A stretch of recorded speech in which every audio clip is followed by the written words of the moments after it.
নতুন বাড়িতে পা রাখতেই নীলার মনে হলো কি একটা অদ্ভুত রয়েছে এখানে। যেন বাড়ির দেয়ালের ফাঁকে ফাঁকে লুকিয়ে থাকা কোনো রহস্য তাকে চোখ রাঙাচ্ছে। বাড়ির পুরানো কাঠের মেঝে, ম্লান আলো আর অস্পষ্ট গন্ধ নীলার মনে অদ্ভুত এক অস্বস্তি এনে দিল। ঘরে ঢুকেই তার চোখ আটকে গেল কোণার বিশাল আয়নায়। আয়নাটি ছিল অসাধারণ সুন্দর, কিন্তু বয়সের ছাপ স্পষ্ট। আয়নার কাঠের ফ্রেমে অজস্র কারুকাজ করা, যা এক সময়ে সমৃদ্ধশালী কোনো শিল্পীর নিপুণ হাতের কাজ বলে মনে হয়। তবে আয়নাটির কাঁচে অল্প ঝাপসা দাগ দেখা যায়, যা যেন অনেক দিন কেউ এটি পরিষ্কার করেনি। নীলা কৌতূহলী হয়ে আয়নার সামনে দাঁড়ালো। নিজের প্রতিচ্ছবি দেখতে গিয়ে হঠাৎ সে একটু চমকে উঠল। আয়নায় তার চেহারা যেন একটু অন্যরকম দেখাচ্ছে। কিছুক্ষণ তাকিয়ে থাকার পর আয়নার প্রতিচ্ছবি হালকা ভেসে উঠল।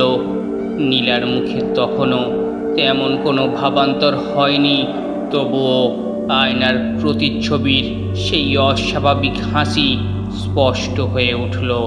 নীলা অবাক হয়ে পেছনে তাকালো, কেউ নেই। আবার আয়নার দিকে ফিরল। প্রতিচ্ছবির ঠোঁট থেকে শব্দ বেরিয়ে আসলো, তুমি আমাকে চেনো না, কিন্তু আমি তোমাকে অনেক আগে থেকেই চিনি। নীলা মুহূর্তের জন্য স্থির হয়ে গেল। তার মনের ভিতর ভয় ঢুকে পড়ল। আয়না কি কথা বলছে, নাকি তার কল্পনা?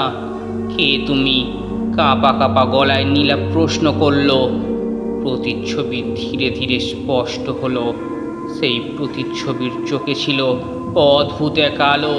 তার ঠোঁটের কোণে সেই একই রহস্যময় হাসি। আমি সে যে এখানে বন্দী ছিলাম যুগের পর যুগ, এখন তুমি আমার মুক্তির পথ। নীলা আতঙ্কিত হয়ে পড়ল, কিন্তু তার পা যেন মাটিতে আটকে গেল। আয়না থেকে কেমন যেন এক আকর্ষণ তাকে নিজের দিকে টেনে নিচ্ছে। এটা সম্ভব না।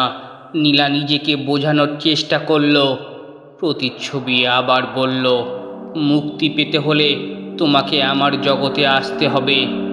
নীলার মন বিভ্রান্ত, সে জানে না কি করবে। আয়নার সামনে থেকে সরতে চেয়েও সে সরতে পারছে না। হঠাৎ ঘরের দরজায় কড়া নাড়ার শব্দে তার ধ্যান ভঙ্গ হলো। সে পিছনে তাকিয়ে দেখল মা দরজায় দাঁড়িয়ে। নীলা, তুমি এখানে কি করছো? মায়ের কণ্ঠে চিন্তার সুর।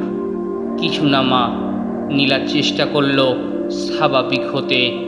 আয়নার দিকে আর একবার তাকাতে সাহস পেল না, কিন্তু মনের গভীরে সেই প্রতিচ্ছবির ভৌতিক হাসি ছাপ রেখে গেল।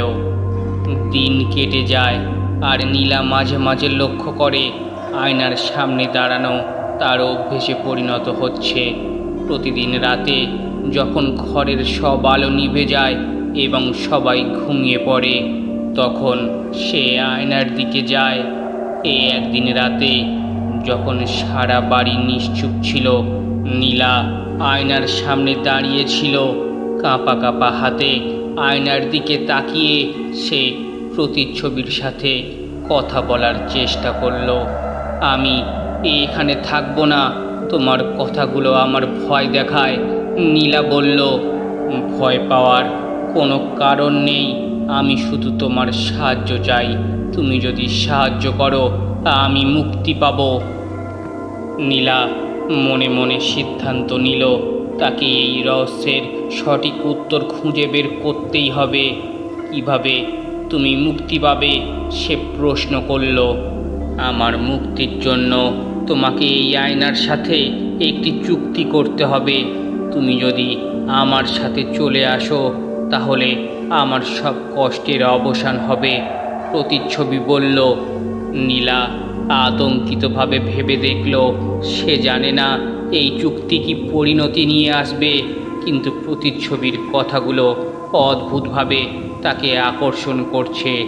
পরদিন সকালে নীলা তার মাকে বলল, মা, আমি আয়নার সাথে কিছু সময় কাটানোর পরিকল্পনা করেছি। আমি ভাবলাম পুরানো জিনিসগুলো নিয়ে একটু সময় কাটালে ভালো হবে।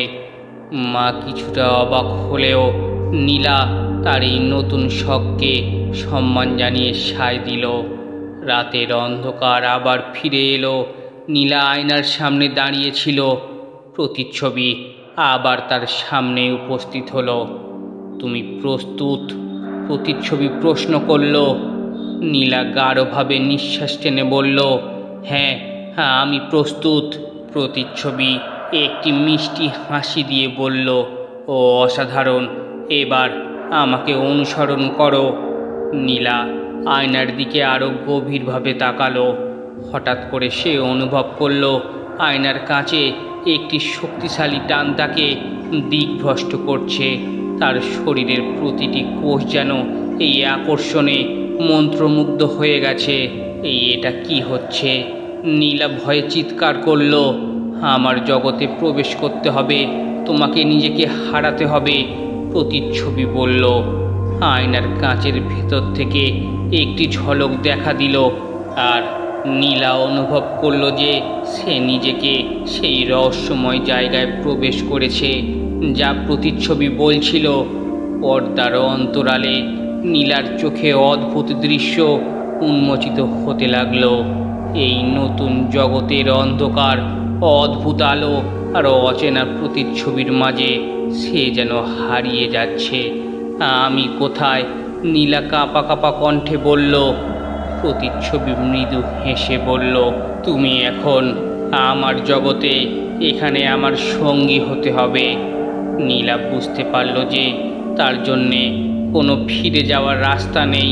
সে এখন এক অদ্ভুত রহস্যময় পৃথিবীতে প্রবেশ করেছে, যেখানে তার সামনে যে চ্যালেঞ্জগুলো অপেক্ষা করছে তা সে জানে না। কি কঠিন চ্যালেঞ্জগুলো অপেক্ষা করছিল সেই পুরানো আয়নায়, জানতে হলে আমাদের চ্যানেলকে সাবস্ক্রাইব করে রাখুন। খুব শীঘ্রই আসছে শেষ ভাগটি।